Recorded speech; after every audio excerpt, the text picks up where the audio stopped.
poquito nomás para acá si necesitas. Ángel, Vamos sígame. a pasar las lluvias. Ya, listo.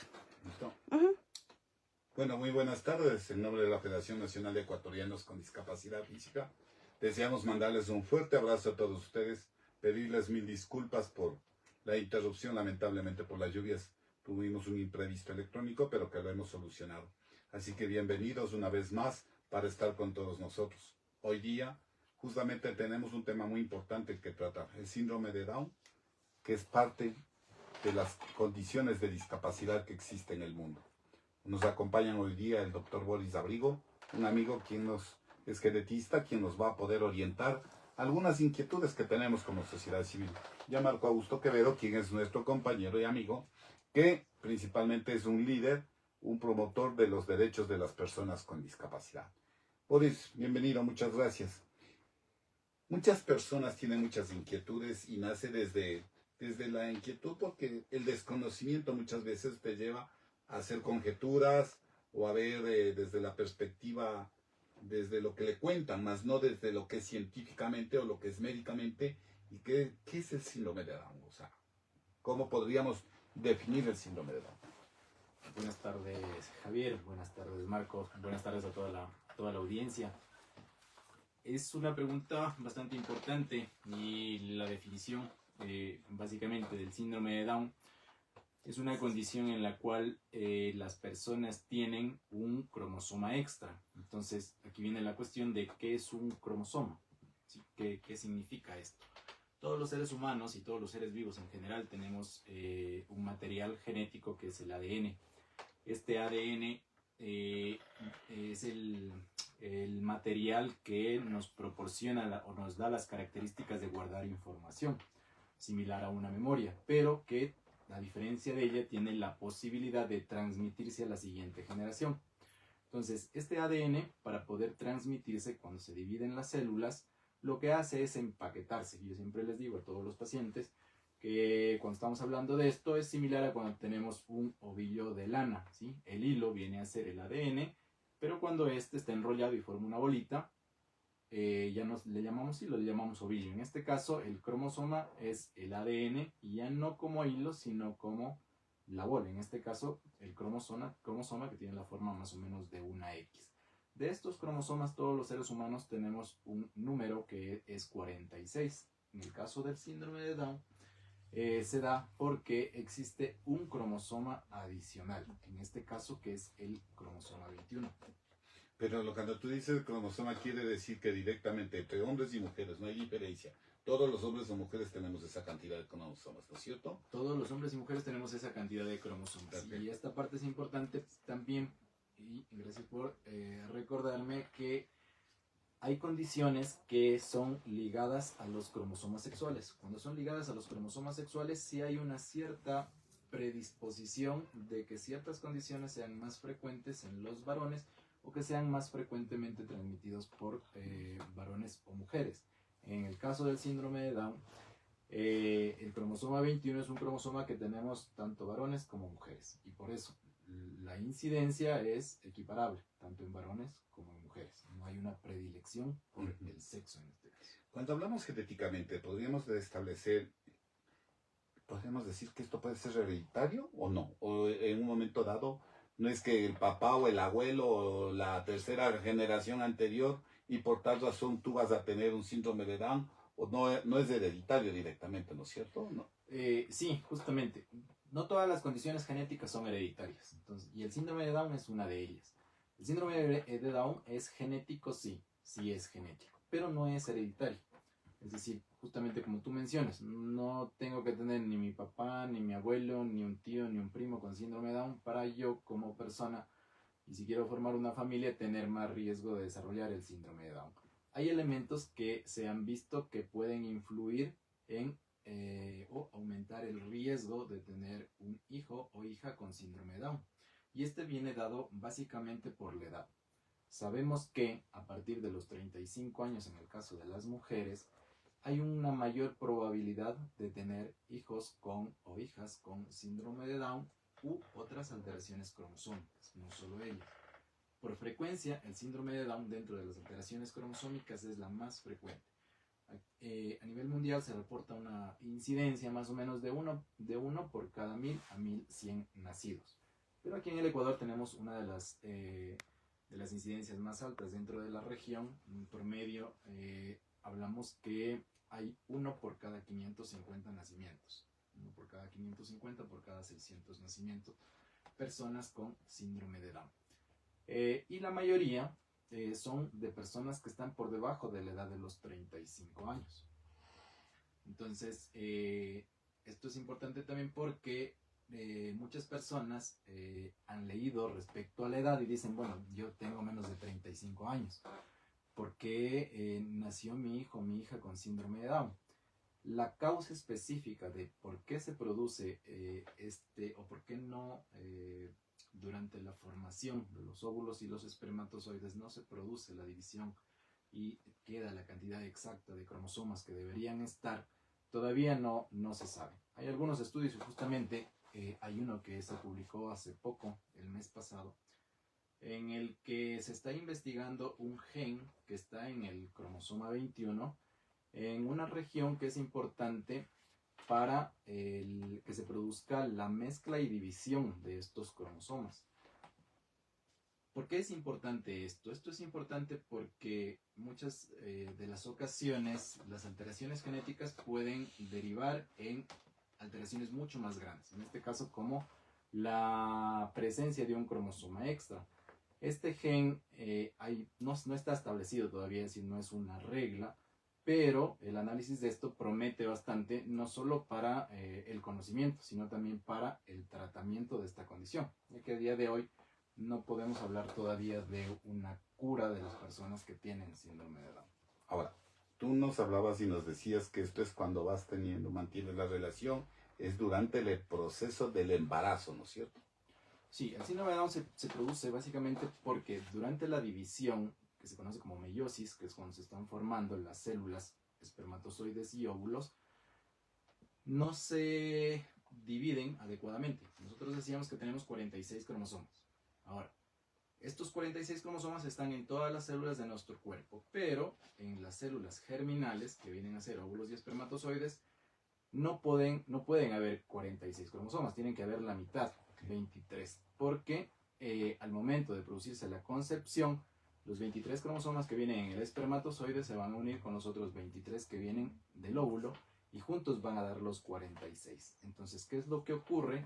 En el 99% de los casos se produce una alteración en la meiosis, donde justamente no hay una división de los cromosomas 21. Y en vez de quedar un solo cromosoma 21, se quedan los dos cromosomas 21. Al producirse la concepción, con la otra célula germinal se suma el que viene de la otra parte y nos quedan los 3 cromosomas.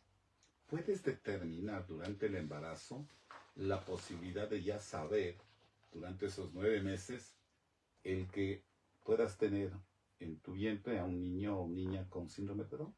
Sí, actualmente hay herramientas que tienen una alta probabilidad de decirnos si la persona o la pareja tiene un bebé con síndrome de Down.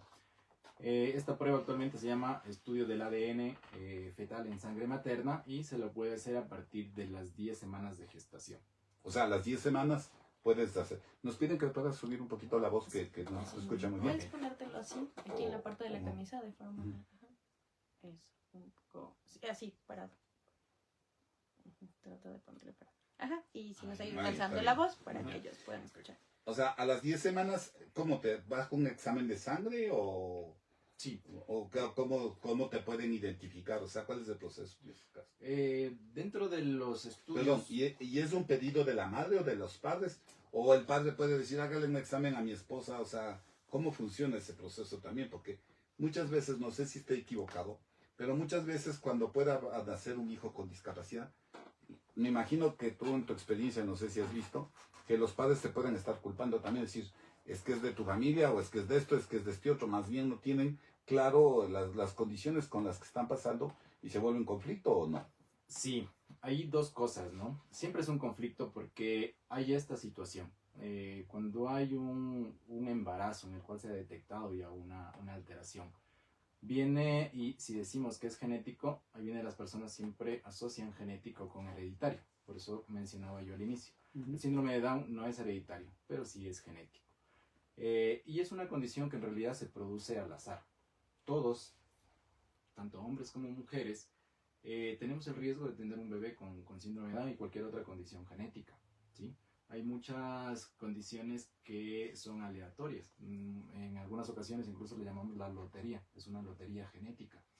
Y no se pueden prevenir, ¿sí? Y en el caso del síndrome de Down, no se trata de justamente buscar, es culpable el papá, es el culpable la mamá. No, lo que más bien se trata de hacer con el diagnóstico prenatal es más bien preparar a todo un equipo médico, pero también a la familia, para que puedan entender de qué se trata esta condición, qué es el síndrome de Down, de qué manera la familia se puede ir preparando para recibirlo en las mejores condiciones una vez que nazca, y qué va a incluir dentro de la atención, el esfuerzo, porque muchas de las ocasiones existe un desgaste psicológico, existe un desgaste económico por parte de la familia, y al no realizar un diagnóstico temprano tampoco se preparan los equipos médicos para poderle brindar la atención necesaria y que se requiere tanto durante el embarazo como durante el nacimiento.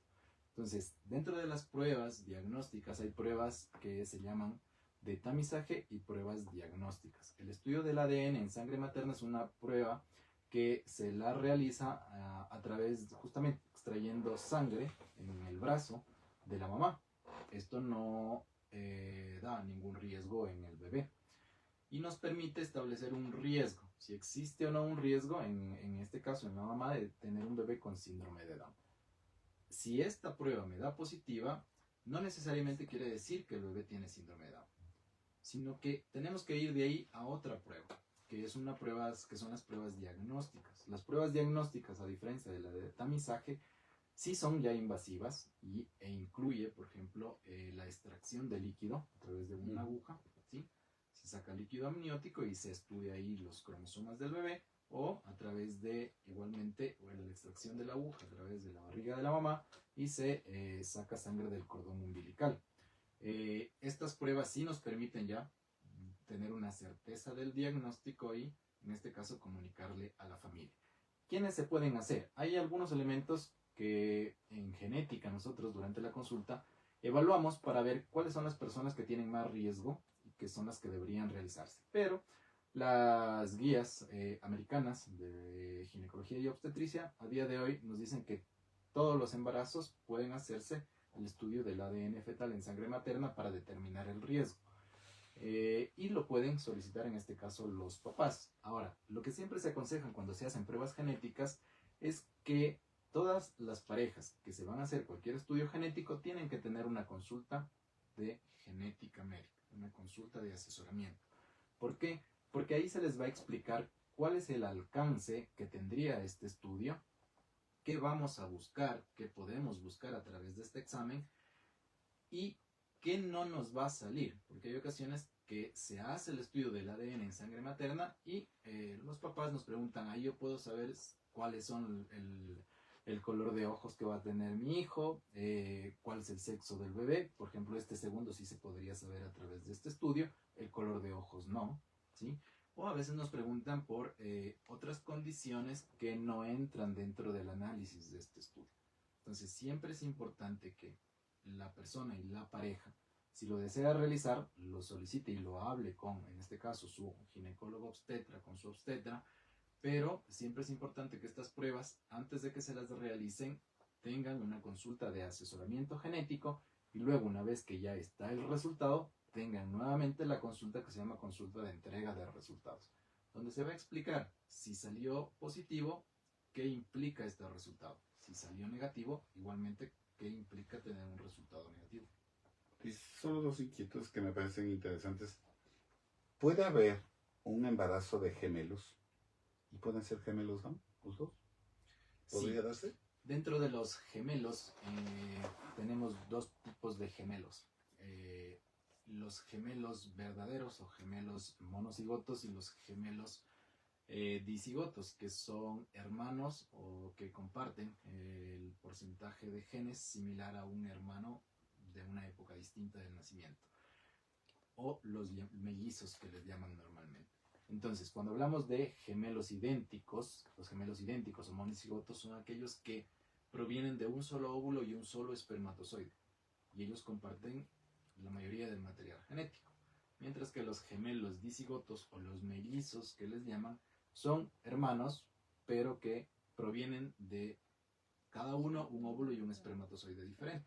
Y la única condición es que comparten el útero de la madre en el mismo tiempo. En el caso de los mellizos, ellos puede el uno tener síndrome de Down y el otro no. En el caso de los gemelos verdaderos o monocigotos, los dos, si es que fuese el caso, van a tener, si hay un cromosoma extra, síndrome de Down. Cuando hay una profesión del genetista, ¿es una cultura aquí hablar con un genetista cuando existe el embarazo? ¿Por precaución, por inquietud, o te podría decir, o por cuidar, o por saber? ¿Qué hace un genetista en el proceso del embarazo? O sea, hay una costumbre, lo típico es vamos donde el ginecólogo, ¿no es cierto? Luego creo que tienen que ir donde el obstetra, yo no he sido padre, no sé cómo es el proceso, pero el genetista está a veces presente durante el proceso. ¿Son consultados o no son consultados en su mayoría de veces? ¿Cómo lo entiende la gente ese proceso? La genética en el Ecuador, como estábamos conversando hace un momento, ha tenido un proceso, ¿no? Tuvimos y tenemos todavía nuestros compañeros que empezaron ya hace muchos años atrás, desde 1980. Sin embargo, poco a poco nos hemos ido incorporando más profesionales dentro de este ámbito. En el Ecuador todavía no es común, se debería, pero todavía no es común tener la consulta de rutina de toda pareja desde antes de la concepción, es decir, la consulta preconcepcional, o ya durante el embarazo la consulta de genética. Se debería tener, se sabe que toda mujer y toda pareja que desean tener familia tengan al menos una consulta preconcepcional y durante el embarazo, una consulta prenatal. ¿Por qué? Porque hay muchas condiciones, justamente como el síndrome de Down, que no hay exámenes que nos van a ayudar a predecir desde antes si yo tengo o no. Hay elementos de riesgo que nosotros evaluamos y les podemos poner en el tapete, decir, miren, ustedes quieren tener un hijo, pues bueno, estas son las condiciones que existen en la pareja, porque cada situación es individual, y dentro del cual hay condiciones que se pueden prevenir. Nosotros vamos a tratar de hacer eso con la pareja, pero hay otras condiciones que no, y eso tiene que estar claro la pareja, ya que se han dado casos que durante el embarazo se han hecho los exámenes con el ginecólogo, con el obstetra, y llegado a término, en ningún momento les dijeron, mi bebé tiene esta condición, mi bebé tiene esta otra condición, y el impacto de descubrir recién en el momento del nacimiento que mi hijo tiene una A, B o C condiciones es bastante fuerte, ¿sí? Mucho más porque ellos tienen esta cuestión de, pero si yo me cuidé, yo acudí, yo fui a las consultas, no falté ninguna, tuve todas las precauciones del caso.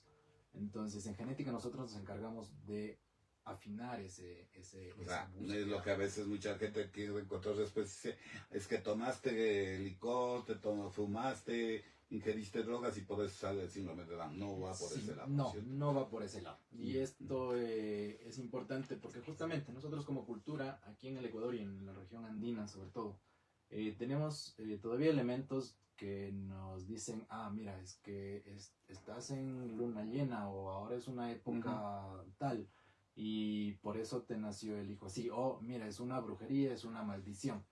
Entonces, no funciona así. Todas las alteraciones genéticas y el síndrome de Down como tal incluso ha formado parte de la humanidad, ¿sí? Es una condición, parte de la diversidad humana. Justamente hace poco leía un post en el LinkedIn donde una neuropsicóloga ponía que los seres humanos por sí solos no hubiésemos podido sobrevivir. Hablo hace muchos años atrás, cuando todavía no estaban establecidas las sociedades como tal, y no fue sino más bien la unión entre las personas, la formación de las comunidades, lo que nos permitió ir evolucionando y conquistando lo que ahora llamamos planeta Tierra, y donde los seres humanos estamos habitando todo el planeta, ¿no? Entonces, y durante todo este proceso han existido diversas condiciones genéticas, y dentro de ellas el síndrome de Down es parte de la diversidad humana, y lo que con el avance de la ciencia nos ha permitido es ir dándoles una mejor calidad de vida. Okay. Tenemos una pregunta que nos realizan nuestros oyentes. Buenas tardes, doctor. Muchas gracias por esta información muy importante. Mi pregunta es, si los genetistas son partes del equipo profesional del Ministerio de Salud Pública, y si no es así, ¿dónde puedo realizar esta consulta? ¿Dónde puedo encontrar un genetista que me ayude a continuar con mi rutina para las mujeres que estamos embarazadas? Sí, actualmente hay genetistas en el Ministerio de Salud Pública. Aquí en Quito están en las 2 maternidades del ministerio, que serían en este caso pues, las que les brindarían la atención. En Guayaquil no hay, lamentablemente, y en las otras ciudades, en Cuenca también hay genetista en el Hospital del Ministerio de Salud Pública, en Machala también hay otro genetista. Y dentro de personas que tienen contacto con mujeres embarazadas, ya que hay genetistas en otros hospitales, como por ejemplo el Eugenio Espejo, pero ellos no tienen la consulta prenatal. Entonces, en el Ministerio de Salud Pública pueden localizarles ahí. La manera de llegar es a través de una derivación desde los centros de salud, pues conforme lo establece la norma. Y de manera particular, pues ya contactando directamente con... Claro, particular en este caso, pero es particular dentro del tema, y justamente podemos ir, le daremos los datos del doctor para que puedan evacuarse inquietudes luego de cerrar el programa y poder seguir levantando más consultas. Yo quisiera, para ahí a pasar con Marco Augusto, hacerte una pregunta importante. ¿Hay muchos genetistas en el país? ¿O son pocos realmente? Porque de lo que yo recuerdo te estoy hablando hace 10 años, considero que no había muchos genetistas. Tú eres joven. ¿Cuántos años estás ahorita, Boris? Yo tengo actualmente ya 9 años de ejercer la profesión como médico genetista. Llegué acá en el 2016. Justamente, habían pocos genetistas y desde el 2015 para acá nos hemos ido incorporando algunos. Actualmente ya somos un poco más de 15 genetistas en el país. 15 en el país. En el país. Sigue siendo poco para la población que tenemos, pero es algo alentador porque anteriormente había muy pocos. Muy pocos, ¿no? Muy pocos. Ok. Bueno, Marco Augusto, estamos contigo. No sé si Marco Augusto, cuando tú vas viendo en tu proceso, en tu vida, tú tienes cuántos, mejor que se presente Marco Augusto. A ver si Marco Augusto te presentas con todos nuestros oyentes. Ya habíamos conversado contigo hace un ratito. Vamos a ver si tu micrófono está bueno. Entonces, preséntate, Marco Augusto. ¿Quién eres? Aló. Sí, habla. Sigue nomás. Ya, vale. Bueno, muy buenas tardes a todos y a todas. Buenas tardes, doctor Boris. Y muy buenas tardes a la audiencia. Yo me llamo Marco Augusto Quevedo Carreño. Soy de la Chacunga. He venido acá por mi educación en el preparario, los 4 años en primaria y en secundaria. Tengo a mi querido padre que se llama Marco Augusto Quevedo, Carlos Pareño. Tengo una hermanita que se llama María José Quevedo, en la cual mi familia siempre ha querido lo mejor para mí, y en la parte principal que es los aprendizajes y todos los estudios que yo he hecho es en forma conjunta. La familia por lo general nos trasladamos acá. Luego estuve en Madrid, en un colegio más avanzado, en Macaón, Madrid, y ahí dijeron que mi educación especial es más avanzada allá que acá. Marco Augusto, cuando ¿tienes cuántos años, Marco Augusto? 52, ¿no? Sí, principal. 52, estás jovencito, o sea, todavía, yo ya te llevo con 10 años, pero la realidad cuando tú te has ido estudiando, cuando tú en tu camino, en tu vida, en estos 52 años que tienes, ¿te has sentido discriminado o no? No, jamás me he sentido discriminado. Si yo viví un año en Madrid. Si yo hubiera vivido, si me hubiera integrado mis padres desde un principio, yo sé que mi padre no se acostumbró. Y eso sí me duele. Porque yo hubiera trabajado con una organización internacional que es o con plena inclusión o con Fundación 11. Ya, pero ¿y la discriminación en qué punto podrías haber sentido? Puedes trabajar con organizaciones, pero por ejemplo, cuando estuviste en varios sitios, te voy a acomodar el En micrófono, la camisa, por favor. que te vamos a poner, espérate Marco Augusto, si me ayudas, esto te voy a poner acá, ¿ya? Para que tú puedas tener ahí creo que, ahí va a estar, Ajá. Marco. Ahí. Ahí. Ahí. Eso, y alza un Ya. poco la voz. Y que haces más duro la voz, nos piden, así que... Ok. Listo. Marco Augusto, algo muy importante. A mi pregunta más iba porque muchos chicos con síndrome de Down o muchas compañeras con síndrome de Down se quejan que a veces no les reciben en las escuelas integrales, no les hacen integrarse al trabajo. En este caso, ¿tú qué crees que es importante para que no exista esa discriminación? Porque tú nunca sentiste que te discriminaron en un colegio o en algún lugar, ¿no? Lógicamente en el Ecuador la discriminación existe hacia las personas con discapacidad, no podemos decir que no, sí existe, ¿no? Pero tú, como Marco Augusto, ¿recibiste discriminación algún rato? Bueno, desde el primer momento, yo nunca hemos recibido ninguna discriminación en ningún concepto. Así como tú me estás diciendo, prefiero decir que en mi país, Ecuador, sí existe discriminación. No solamente en el campo educativo, en todos los campos, en el campo político y en el campo de la salud. Realmente, como recomendación a todos los chicos que no han podido conseguir, son discriminados en sus países en los cuales por todo lo que ellos han tenido o no tienen, porque no pueden pagar por la parte de recursos, por la parte de servicios y por la parte de la familia sobre todo, porque la familia es muy importante para los niños y niñas con síndrome de Down, porque ellos no pueden conseguir así nomás. Ahora, cuando tú has ido liderando procesos, yo quiero que me expliques dos cosas que son importantes. Hay la Federación de Personas a la que tú perteneces, que es FEPADEM. Y quiero que me expliques por qué razón y expliques a la gente por qué se habla de autogestores, ¿sí? Que les expliques qué es un autogestor y también lo que tú, después de ser autogestor, llegaste a ser, tiene otro nombre que me recuerdo que eres facilitador.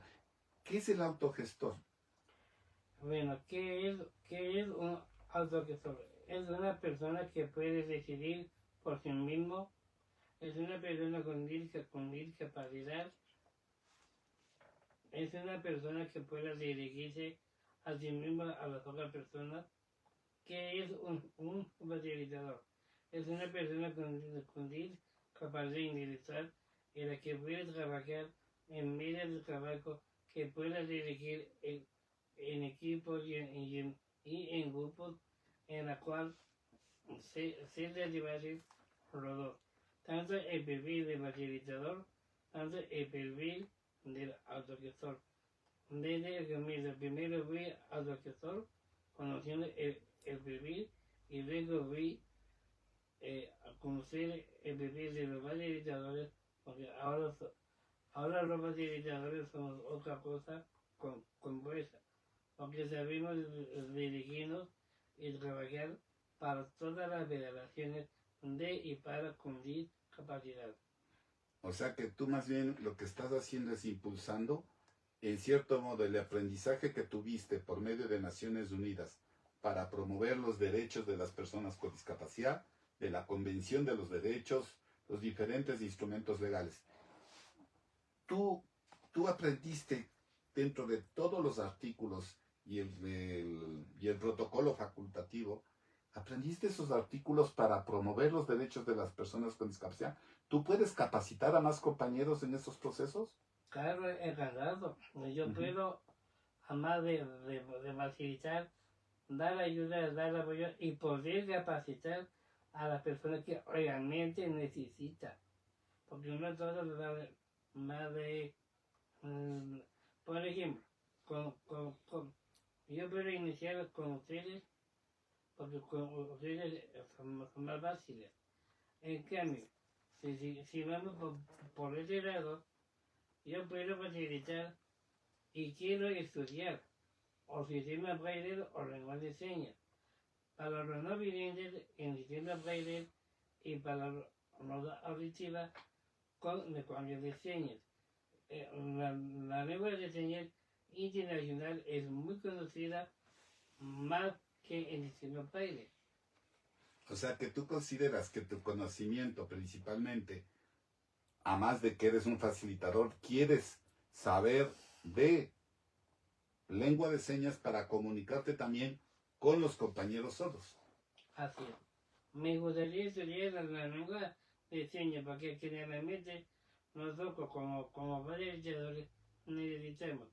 Yo en mis dos últimos viajes que fui para Honduras y Guatemala, en Guatemala trabajamos con una metodología de trabajo. Luego de esa metodología de trabajo, cuando se acaba cualquier evento, cualquier charla, siempre hemos ayudado a los intérpretes de señas cómo va a ser la metodología y cómo se va a organizarse en los grupos de una mesa. Muy bien. Boris quiere hacerte una pregunta, creo que tiene alguna inquietud. Marco, justamente estábamos hablando que en tu caso pues has estado rodeado de familias que tienen mucho que ver con la parte de las letras y esto te ha permitido a ti impulsar mucho más y el apoyo que te han dado para llegar a donde estás. ¿Cómo ves desde donde tú estás, en este caso, las personas que tienen síndrome de Down en el Ecuador? ¿Crees que todos tienen las mismas oportunidades o crees que hay que reforzar aún más, tanto dentro del sistema público, a todo este tipo de A ver, mamá, papá, personas? hay padres que realmente no conocen que es una convención, que son los objetivos, los otros objetivos, por lo que es aquí en la Avenida, por lo que le da primero la capacitación a las familias y a los padres, para luego capacitar a los chicos de la rama. Ten en cuenta que yo he tenido las facultades completamente completas, pero realmente vamos por partes. Los objetivos del milenio es más difícil que se aprendan de memoria antes de los objetivos de desarrollo sostenible con la Agenda 2030 y la Convención. Realmente la Convención tiene a un comité de la Convención que activarse personas especializadas en eso. O sea que en la práctica, lo que decía Boris, que a ti te ha permitido el apoyo familiar y en el contexto educacional y de tu formación, fuiste aprendiendo lo que en los antecedentes de tu padre, de tus abuelitos, de todos esos antecedentes que fueron gente preparada, que se fueron educando, tú vas en esa escuela. ¿Tú te vas preparando todos los días en algo nuevo, en algo innovador? ¿O cuál es tu proceso diario y cotidiano? Bueno, yo en eso soy, a mí me reconocen a nivel nacional, internacional y mundial porque todo el mundo sabe quién soy yo y a quién represento. He representado a Bepalén, he representado a Aida, puedo representar a Riari, la venida de las organizaciones que es la OTAN, la OEA, la ONU, con lo que hemos trabajado conjuntamente. Pero hay familias que no requieren los recursos para poder conocer y para que los guíen a los hijos, porque no todo el mundo sabe desde el principio. Ok. Yo sí creo que hay una cosa que es importante también, Marco Augusto. Tú trabajaste 27 años en una empresa. Sí. La voy a decir porque lo que es Epsicon. PepsiCo. ¿No? Y a mí me parece súper interesante porque, y a fin de cuentas, te jubilaste hace poquito, 2 meses. Pero 27 años estuviste vinculado laboralmente.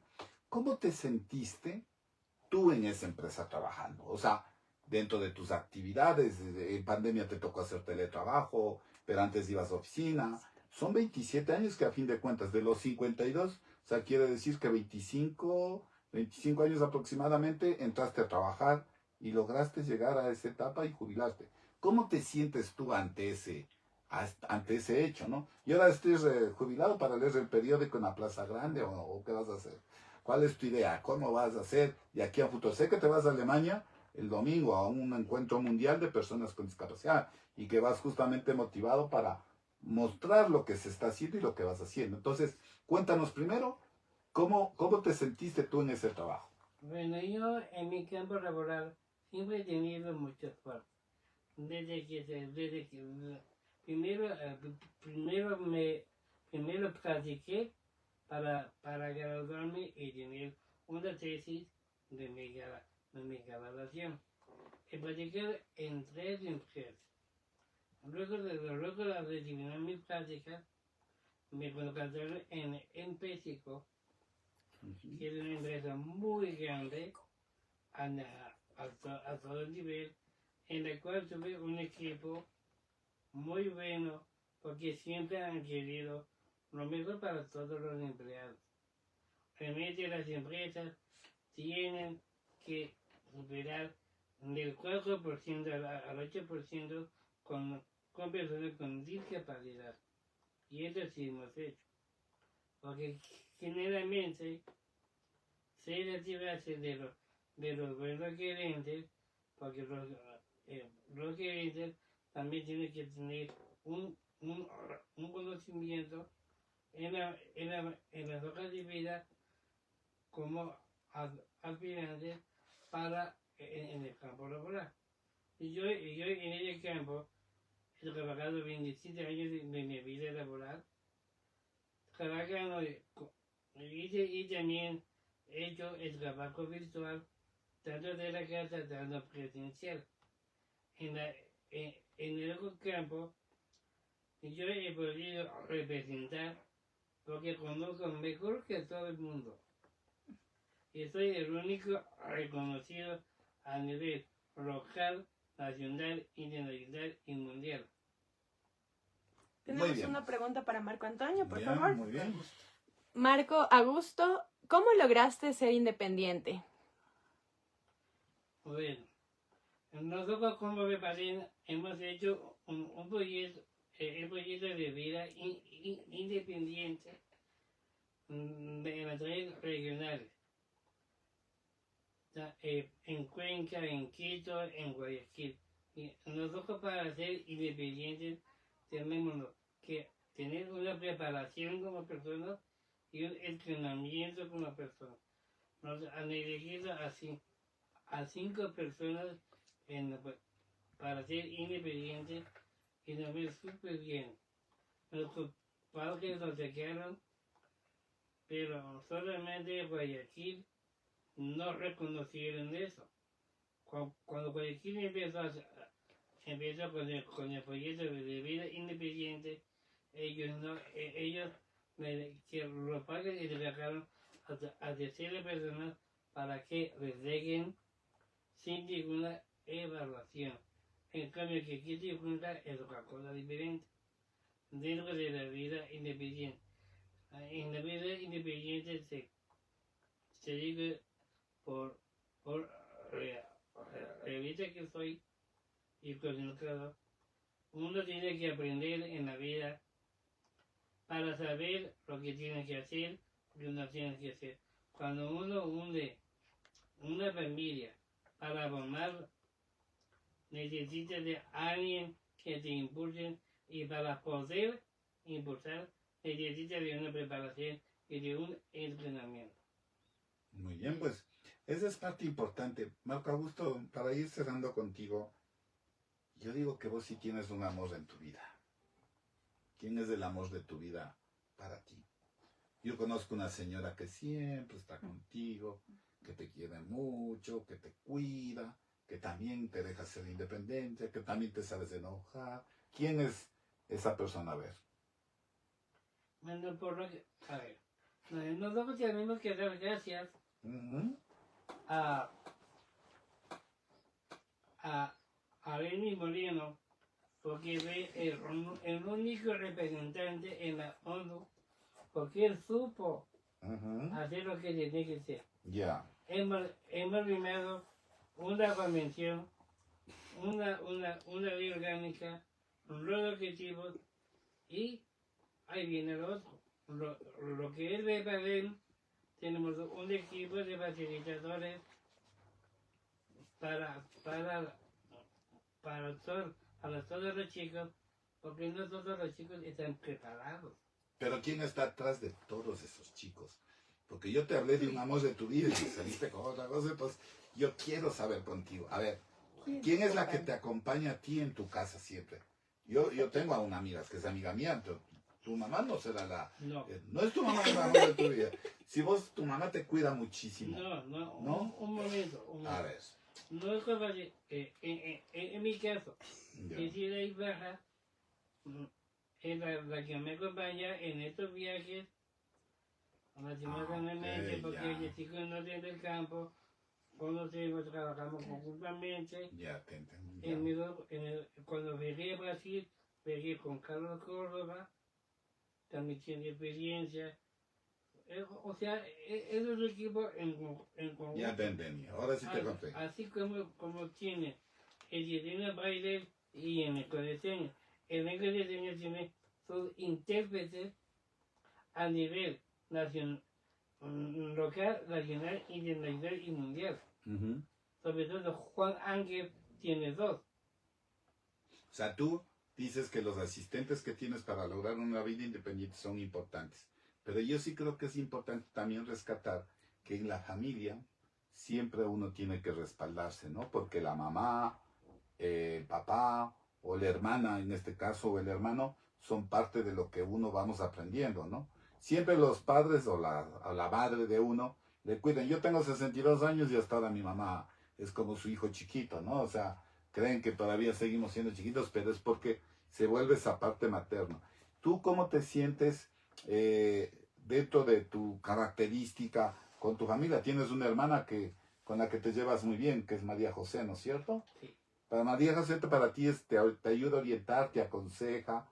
¿Cómo es la relación con tu hermana?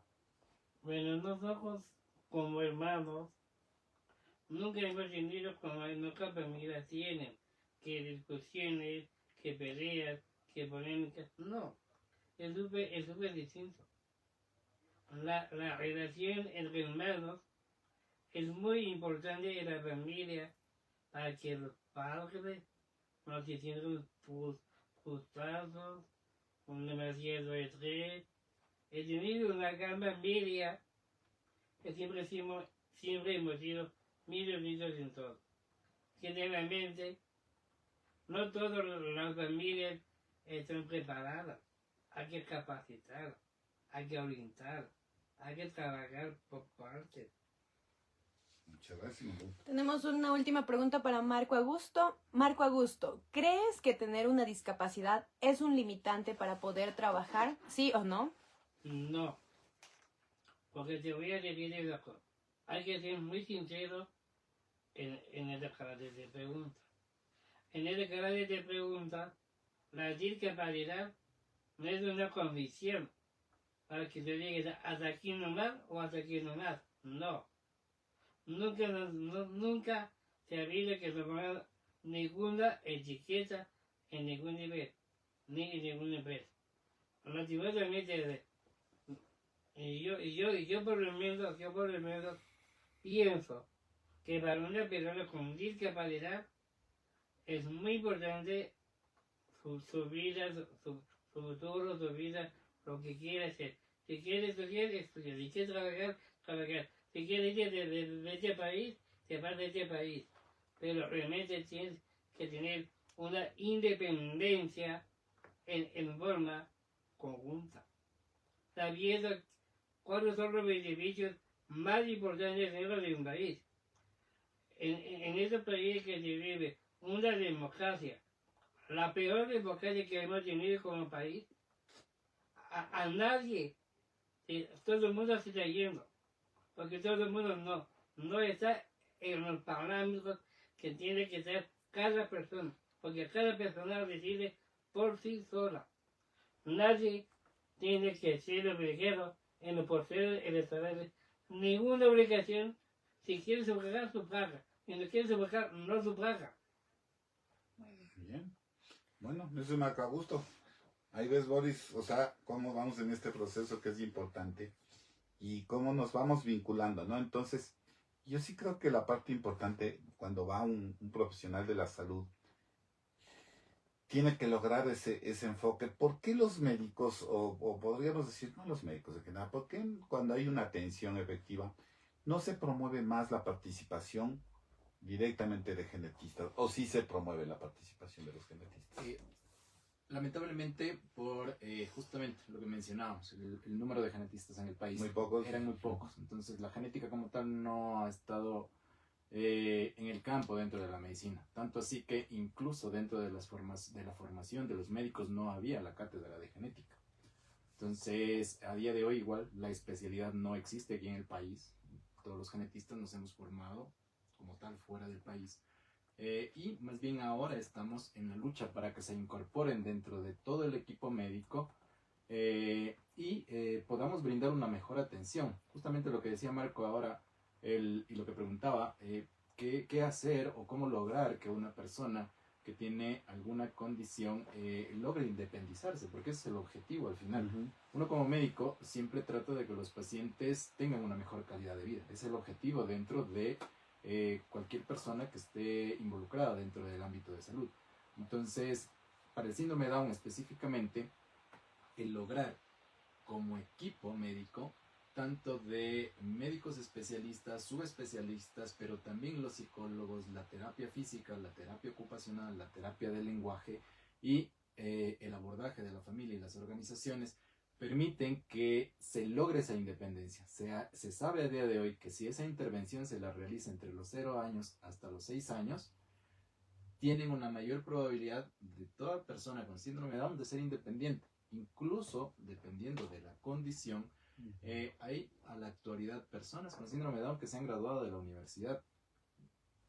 Esto, claro, requiere mucho apoyo y es no solo de las familias, y ahí viene también otra parte importante, que es ¿qué tenemos nosotros como ley en el gobierno, en la parte gubernamental? Porque ese es otro dato importante también que nos va a ayudar y nos sirve como apoyo para que nosotros los profesionales, con todo este aparataje que podamos tener, logremos mejorar la atención. Uno, por lo que decíamos, muchas de las ocasiones no se alcanza a ver una cantidad de pacientes por volumen. Pocos médicos, muchos pacientes. Entonces, mejorar todo esto sin duda que les va a dar mejores oportunidades. Y luego viene la cuestión de la promoción. El saber, el conocer a ciencia cierta el por qué se produce, cómo se produce, yo puedo prevenirlo o no, es muy importante, ya que en muchas ocasiones se puede incluso llegar a poner en riesgo la vida de las personas con síndrome de Down, porque todavía caemos en esta situación de tómate esto que le va a curar, si haces esto por cuestión de brujería ya no te va a pasar. Entonces todavía hay esta situación, esta cosmovisión que tenemos como cultura que hay que irla cambiando un poco. La mayoría de las condiciones que tienen que ver con cuestiones de discapacidad lamentablemente tienen un componente genético detrás. No son todas. Cuando tú lo dices genéticamente, o sea, por eso preguntas, ¿por qué te gustó estudiar genética y no cirugía plástica? Justamente tenemos esa pregunta. Doctor, ¿por qué decidió ser genetista? Un ratito. Sí. Esa pregunta no le hago. No le hago esa pregunta, está bien. Ok. Pero están haciendo la pregunta en el público, ¿quieren saber? Sí, pero esa pregunta es para ti, doctor, que te interrumpa. Muy Los bien. médicos, ¿tú consideras que tengan una capacitación dentro de la genética? No, yo considero, o sea, que le pregunto por qué siguió genética, o sea, por qué se hizo genetista. Esa es mi inquietud. Lo que pregunta el público. La gente. O sea, ¿por qué siguió genetista? Se hizo Genetista. genetista, ¿no? Sí. Genetista y no otra especialidad. Eso es lo que queremos saber. Ya, ¿tú consideras que los médicos se capaciten o conozcan que es una genética? Sí, yo considero que todos los médicos y Ok. todas las especialidades tienen que Entendemos. capacitarse y tener un mayor conocimiento en lo que es la genética. Y respondiéndole a la persona y a la pregunta que me hacía, a mí la genética, o mejor dicho, todas las personas creo que en algún momento hemos estado en contacto con esta especialidad o con las alteraciones genéticas.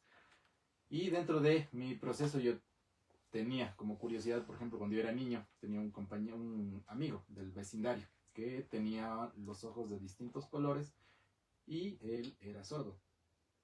A mí me llamaba mucho la atención. Yo le preguntaba a mis papás, obviamente no me sabían dar una explicación. Como que está en la silla de ruedas del chico. No toma la Al leche. médico también no me sabía dar ninguna explicación. Y pues bueno, luego paulatinamente, conforme vas avanzando en la formación en el colegio, uno se topa con esta cuestión de la genética. Y fue cuando me empezó a gustar y me enamoré realmente de la genética. Incluso yo se puede hacer directamente genética, ya que hablamos de la genética como un campo que abarca tanto seres humanos, animales y plantas. Sin embargo, pues me decidí por la medicina y después involucrarme en esta especialidad de genética clínica. Y más bien una vez que estuve en la especialidad pude dar con el diagnóstico de la persona que era mi amigo en la niñez. A día de hoy no No sé, la has vuelto a no ver, he vuelto a ver ya, desde que estaba en la escuela, pero todas las personas de una u otra manera tenemos o un amigo o un familiar que tiene una de estas condiciones. Y la genética como tal a día de hoy está dentro de la salud de las personas. El genetista es muy importante y mucho más dentro de los elementos que tenemos que tener en cuenta para evaluar ciertos riesgos a enfermedades. El síndrome de Down como tal, por ejemplo, es una de las condiciones que mejor pronóstico de vida tiene a día de hoy. Pueden lograr una independencia y otros, hay incluso me parece que es en España que lograron establecer una compañía de pizzas que es netamente con personas con síndrome de Down. Aquí en nuestro país todavía nos falta ahondar aún más en establecer todos los elementos necesarios para que ellos puedan independizarse. Pero en el ámbito de salud también es muy importante tener en cuenta que ellos tienen que tener un cuidado que es diferente de los otros niños. Y este cuidado va a estar acorde a las diferentes etapas que ellos tienen. Ellos tienen una etapa de niñez, tienen una etapa de adolescencia, una etapa de adultez, y en este caso también ya estamos hablando de la etapa de la vejez, cuestiones que hace poco no eran posibles. Entonces, los genetistas nos encargamos de unir todo esto, porque son muchas las especialidades y subespecialidades que tenemos que estar a cargo de brindarles la salud y la mejor oportunidad para que ellos puedan crecer lo más sanos posibles y ofrecerles de esta manera una mejor calidad de vida, tanto a ellos como a las familias. Hay una condición que muchas veces escucho, no sé si es verdad, pero dentro de los procesos tienen afecciones cardíacas con el proceso de crecimiento, ciertas características respiratorias, si no me equivoco. ¿Qué procesos de salud van afectando en el crecimiento, en el desarrollo de su vida? Sí, las cardiopatías, por ejemplo, son las alteraciones congénitas más frecuentes dentro del síndrome de Down. Y son las que principalmente van a dar como el punto de partida para el pronóstico. Hay cardiopatías que son muy, muy graves que lamentablemente provocan el fallecimiento de las personas inmediatamente después del nacimiento o incluso antes, durante la etapa prenatal. Pero asimismo hay otras alteraciones como las alteraciones hormonales, por ejemplo. En ellos es mucho más frecuente que se produzca un hipotiroidismo, una alteración de la hormona de la tiroides. Esta hormona es muy importante ya que en las personas que no tienen ninguna condición previa, por ejemplo hablando de los niños, antiguamente cuando había el déficit del yodo se presentaban estos hipotiroidismos. Esta hormona con su déficit de por sí favorece el desarrollo de discapacidad intelectual. Los niños que tienen síndrome de Down, la mayoría terminan, o todos mejor dicho, terminan desarrollando una discapacidad intelectual. ¿Sí? Eso es importante. Pero esta severidad de la discapacidad intelectual va a ser diferente en unos y otros. Y eso es lo que a través de las terapias, estimulación, la neurointervención, neuropsicología, se trata de mejorar y lograr que sea lo mínimo posible. Sobre eso se puede actuar y se puede trabajar. Esto les va a dar una pauta para más adelante, en la adolescencia y en la adultez, pues que ellos puedan tener mayor independencia y valerse por sí mismos, tener un trabajo tal como lo ha tenido Marco. No todas las familias están en estas posibilidades, lamentablemente no todas las familias conocen esto, y la realidad que tenemos en el país pues depende del contexto, la situación y la localidad o región en la que estemos, que va a permitir un mayor o menor acceso. La idea sería que todos tengan estas oportunidades para que justamente no lo sientan como una carga, porque hay muchas familias que por la desinformación o por la falta de acceso lamentablemente terminan dejando trabajos. Uno de los dos tiene que dejar de trabajar para poder hacerse cargo. El costo económico es bastante alto, justamente porque los controles son, al menos dentro de los primeros años, son bastante seguidos e implican algunos exámenes adicionales que hay que realizarse.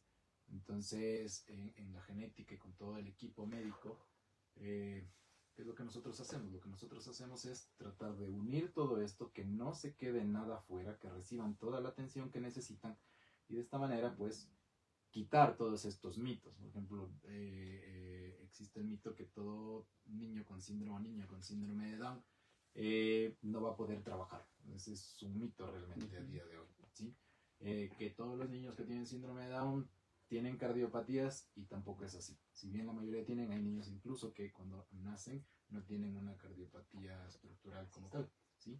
Entonces esto es importante, ya que esto nos permite preparar el equipo, preparar a la familia y que conozcan, como decíamos, no se puede a día de hoy prevenir el síndrome de Down, esto es importante, ¿sí? Tampoco se puede curar. Existen ciertas terapias ya que están a día de hoy en fase de experimentación, donde más adelante sí nos van a permitir quitar ese cromosoma extra y al menos lograr un crecimiento adecuado, sobre todo en la parte neurológica, ¿no? Que es la parte más compleja para la cuestión de la socialización. Pero, como bien, aquí está Marco, que es un ejemplo, a sus 52 años aquí en el Ecuador, pues realmente es un ejemplo de que el apoyo que exista detrás de cada persona que tiene síndrome de Down es importante, y ese apoyo tiene que ir tanto desde la familia, la parte médica, pero también desde la sociedad, porque es desde ahí donde se generan las oportunidades. Para ir cerrando, tú decías que el síndrome, ¿sí? ¿Quieres tú preguntar? Sí, me gusta. Antes que cierre, doctor, ¿usted conoce que todos los médicos en forma nacional conozca la genética desde un comienzo, desde la infancia hasta la madurez, sabiendo que los padres, cuando reciben una noticia, ¿qué va a ser mi hijo? ¿Qué va a ser el otro? Sin tener lo que es salud, educación, trabajo, esas tres cosas. Me enfoco. ¿Usted considera que los médicos estén en cursos, en capacitación, conocen o no conocen? Se deberían, todos los médicos, al menos los que estaban involucrados y los que estamos involucrados con la cuestión de síndrome de Down, discapacidades, anomalías congénitas, tener un conocimiento, al menos un conocimiento básico, ¿sí? Porque eso es importante, ya que esto permite asesorar adecuadamente a las familias que tienen niños o niñas con síndrome de Down y se evita el dar una información adecuada o incompleta, ya que en muchas ocasiones por desconocimiento no se realiza la cobertura que debería realizarse. Eso entra dentro de algo que se llama promoción de la salud. Muy bien. Solo vamos para unas dos inquietudes más. En los rasgos, ¿se puede definir siempre un síndrome de Down o hay síndromes de Down que no tienen los mismos rasgos? Las personas con síndrome de Down, los rasgos pueden ir cambiando conforme van avanzando en edad. Sin embargo, hay ciertos rasgos que son característicos. Existen unos criterios que se llaman criterios de Hall, que son criterios clínicos que nos permiten estimar y hacer un diagnóstico clínico de síndrome de Down. Ahora, bien, hay condiciones, por ejemplo, aquí en el Ecuador, que por nuestro propio acervo genético, que se puede compartir, como es, por ejemplo, la cuestión de los ojos con las fisuras hacia arriba. Tanto en nuestra sociedad como en otras sociedades hay estas características como parte de las características comunes normales. Entonces, en genética lo que vamos haciendo es como una suma de estos rasgos y estas características. Y esta suma es lo que nos va a dar a nosotros una mayor o menor probabilidad, o decir, sí, este es un niño o niña que tiene síndrome de Down o no. Y a día de hoy, aparte de eso, tenemos el estudio genético, que es el estudio del cariotipo, que nos permite ya evidenciar si existe o no un cromosoma extra. El cromosoma extra completo y que no es hereditario, se produce en el 99% de los niños con síndrome de Down. Sin embargo, en ese 1%, que era lo que estábamos conversando hace un momento, la alteración cromosómica puede estar presente en los padres, que se llama una translocación, en la cual se hereda esta translocación, en la que está involucrado el cromosoma 21, y las características pueden variar un poco. O luego hay esta otra mecanismo de producción que se llama mosaico. El mosaicismo está dado porque van a existir partes o segmentos del cuerpo de la persona que tenga el cromosoma extra, pero van a haber otras partes donde no.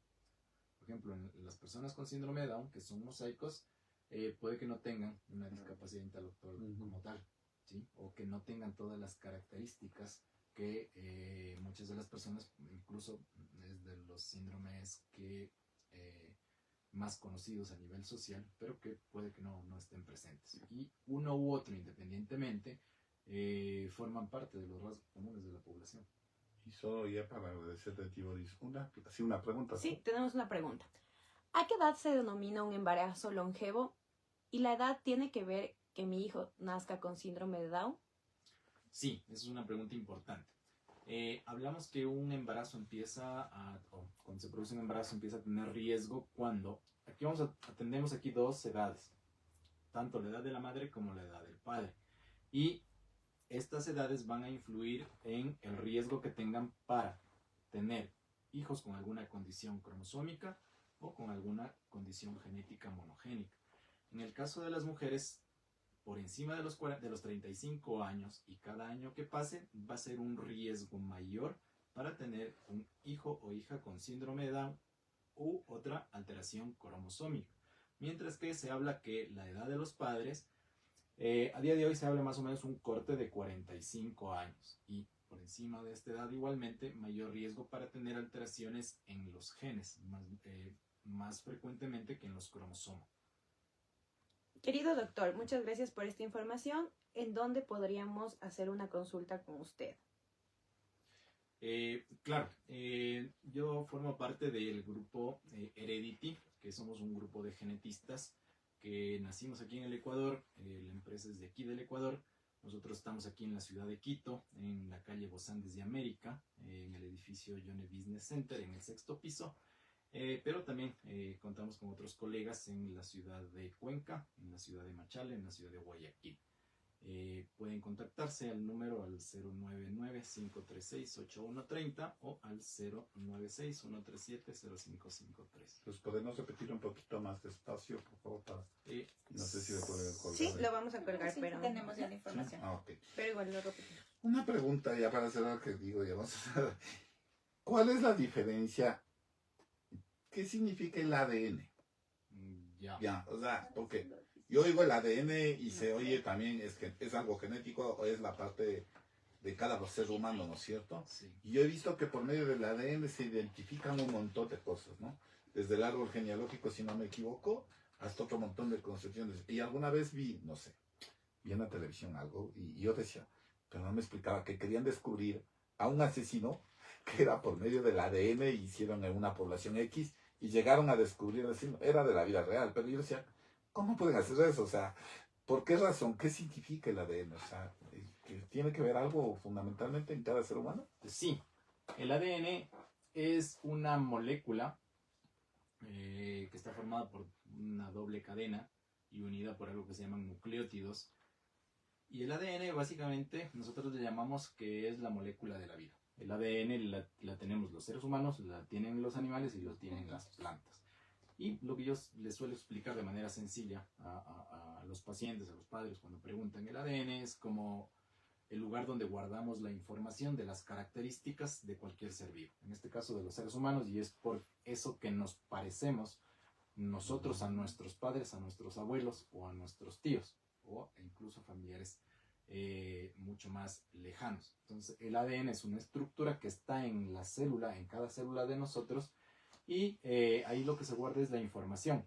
Dentro del ADN, no todo el ADN contiene información que finalmente se traduce en algo que se llaman proteínas. ¿Qué son las proteínas que se producen a raíz del ADN? Son los elementos que van a cumplir las diferentes funciones en nuestro cuerpo. Dentro de ello, por ejemplo, tenemos las hormonas.